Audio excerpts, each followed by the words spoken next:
Hello, and welcome to Day by Day True Crime Stories, the podcast where we explore a different crime or justice milestone from this day in history. I'm your host, Kona Gallagher, and today is May 8th. On this day in 1938, a quiet Mother's Day picnic in Pennsylvania's Allegheny Forest turned into every parent's worst nightmare. 4-year-old Marjorie West vanished without a trace, and despite massive search efforts and national attention, she was never found. More than 8 decades later, her disappearance remains one of the oldest unsolved missing children's cases in the United States. Today, we'll talk about what happened that spring afternoon, who Marjorie West was, and the heartbreaking legacy that this mystery has left behind. Let's get started.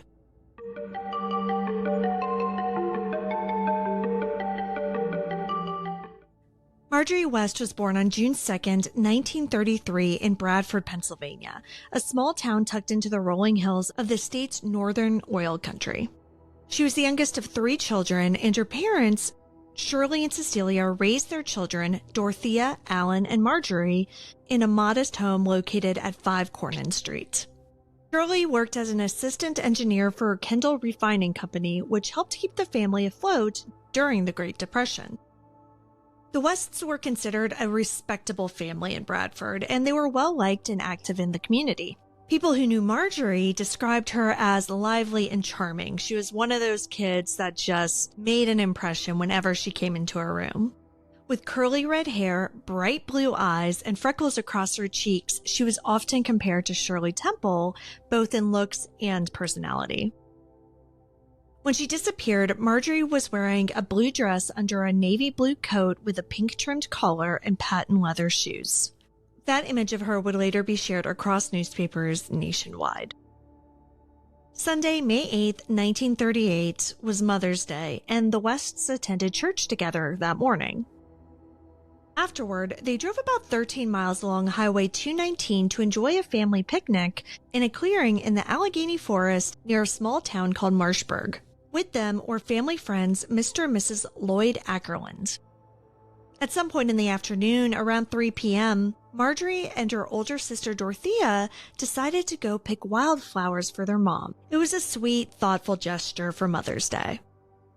Before they wandered off, their father warned them to stay away from a large boulder nearby where rattlesnakes were known to gather.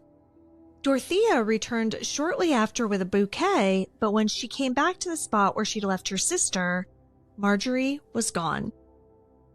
Panic obviously set in quickly. The family and their friends immediately began searching the surrounding woods. After realizing just how serious the situation was, they drove to the nearest phone, which was 7 miles away in the town of Kane, so that they could contact the police. At first, authorities thought that maybe Marjorie had wandered off or was playing hide and seek, which, like most kids, was one of her favorite games. But as the minutes turned into hours, and then into days, the fear that something terrible had happened became impossible to ignore. The search for Marjorie quickly became one of the most massive and difficult operations of its time. What began with a few family members and local police soon turned into a full-scale effort involving thousands of volunteers. People came from all over. Oil workers were given time off to help. Civilian Conservation Corps members showed up. Local coal miners, World War I veterans, even Native American trackers from the nearby corn planter tribe. They trudged through the dense Allegheny forest, shoulder to shoulder in search lines, scanning every inch of underbrush, stream bed, and ravine. The terrain was rugged and dangerous, with rattlesnakes and hidden oil wells left over from the area's 19th century petroleum boom. Yet the searchers pressed on, some working for days without rest. There were a few clues, some promising, some not. A scrap of lace was found near the large boulder, but Marjorie's family confirmed that she hadn't been wearing anything with lace that day.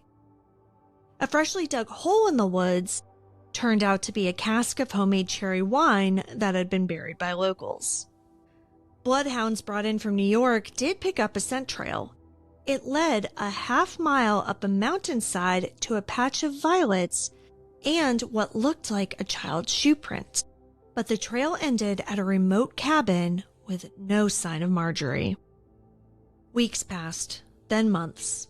By August, only a few state troopers were still searching. Despite a $2,500 reward, which was a massive amount of money at that time, no solid leads ever materialized. Over the years, multiple theories emerged to explain what might have happened to Marjorie West. One possibility is abduction by a passing motorist. Several cars had been seen traveling through the picnic area that afternoon. 2 drivers were later identified and cleared, but one, a man in a speeding Plymouth sedan who reportedly ran another vehicle off the road, was never found. Could he have grabbed Marjorie in those few unguarded minutes? Another theory suggests a tragic accident. The forest was full of abandoned oil wells, many of them unsealed and overgrown. Some believe that Marjorie may have fallen into one and died before anyone could ever reach her. But despite days of searching, even with trained search dogs, no evidence of this was ever discovered. There's also speculation about a wildlife attack. Bears and rattlesnakes were both native to the area. But the problem with this is that there was no torn clothing, no blood, or any other physical evidence that something like this may have occurred. And then there's a darker theory, that Marjorie was kidnapped and sold into an illegal adoption network. Some have tried to link her disappearance to Georgia Tann, who infamously ran the Tennessee Children's Home Society, which placed abducted children into illegal adoptions from the 1930s through the early 50s. However, there's never been any direct evidence connecting Tann's operations to Marjorie's case. In 2010, author Harold Thomas Beck put forward a theory of his own. In his book, Finding Marjorie West, Beck wrote about a woman named Sylvia Waldrop London from North Carolina. Sylvia reportedly bore a strong resemblance to images of Marjorie, and her adoptive mother allegedly confessed on her deathbed that Sylvia had been abducted from a park as a child. Beck also claimed that Sylvia remembered the names Dorothea and Alan, Marjorie's siblings, even though she'd supposedly never met them. Now, it was pretty compelling, but no DNA tests were ever done, and some of the West's family members expressed doubts about Beck's conclusions. And the mystery remained just that, a mystery. The disappearance of Marjorie West left a permanent scar on her family.